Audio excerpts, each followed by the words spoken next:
Assalamualaikum warahmatullahi wabarakatuh. Kembali kita berada dalam majelis tadabbur, majelis di mana kita mencoba merenungkan, memikirkan apa akibat yang digambarkan, dijelaskan dalam satu konsep, dalam satu perintah atau larangan Allah Subhanahu wa taala dalam Al-Qur'anul Karim, bahkan dalam suatu berita, cerita tentang sejarah umpamanya.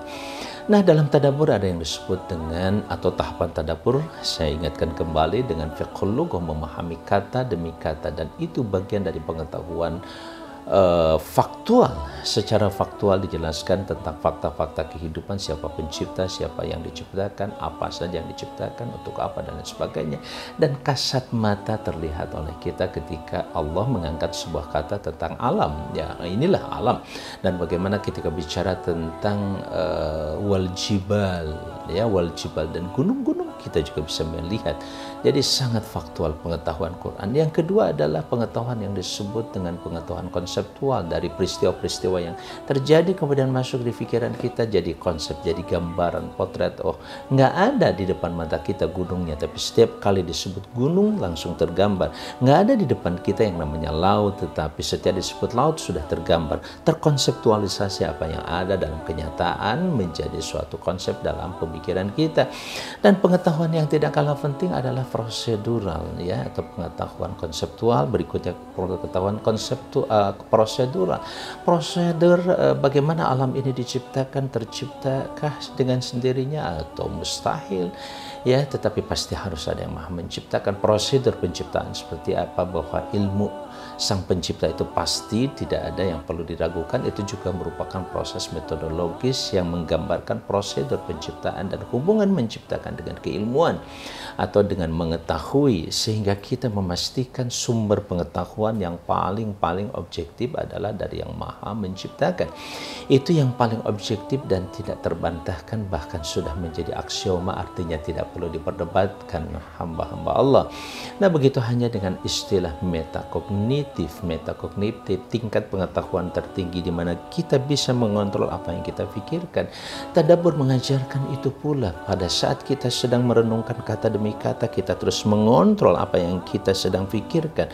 Apakah karena Allah, apakah bersumber dari Allah, apakah kita yakin kepada Allah, apakah ini yakin dari Allah ataukah tidak. Dan bagaimana konsekuensinya ketika saya memikirkan tentang hubungan ini dengan hubungan ini, kaitannya dengan Allah Subhanahu wa taala yang telah menciptakannya. Mengontrol cara kita berpikir, thinking about thinking, itulah metakognitif, tingkat pengetahuan yang sangat luar biasa. Nah, dalam tadabbur semuanya kita dapatkan dan semuanya kita lalui. Bagaimana kita memahami misalkan fiqhul munasabah, menghubungkan satu kata dengan yang lain, kita kontrol dengan baik. Nah, begitu halnya pada saat kita meraih dan mengambil petunjuk apa di balik kalimat ini, di balik bismillahirrahmanirrahim, ada apa, untuk apa. Kalau saya membaca, seperti apa sih yang saya dapatkan akibatnya. Kalau tidak saya membaca, seperti apa akibat dari perbuatan yang ketika saya melakukannya dan saya tidak membaca bismillahirrahmanirrahim.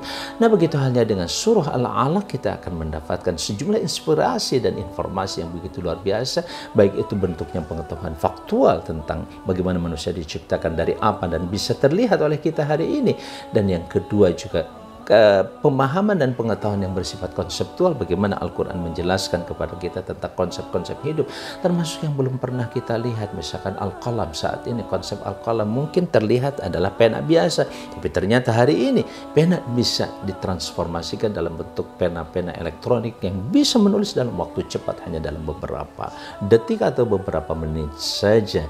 Dan seperti itulah kita juga mendapatkan pengetahuan yang bersifat prosedural. Bagaimana prosedur kita membaca, mengajarkan, ada proses dan prosedur di situ, dan mulai membaca, kemudian mengajarkan, kemudian dengan kolam menjadi kitab, bahkan pada akhirnya kita mendapatkan pengetahuan yang baru sebagaimana yang diajarkan oleh Allah kepada kita sebagai penciptanya. Dia maha tahu tentang diri kita, sudah barang tentu seperti itu. Nah, begitu halnya di sini pun dalam tadabbur kita mendapatkan sebuah cara berpikir yang sangat metakognitif, berada pada puncak pengetahuan di mana kita mampu mengontrol diri kita, menghisap diri kita.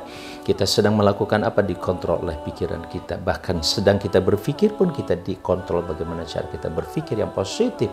Atau hanyakah kau berpikir yang negatif tentang kehidupan ini? Inilah tadabbur. Selamat menikmati dan terus bergabung di dalamnya. Bersama kita bisa insya Allah, dan bersama kita terus berkembang dan maju dalam bimbingan Allah Subhanahu wa taala. Wassalamualaikum warahmatullahi wabarakatuh.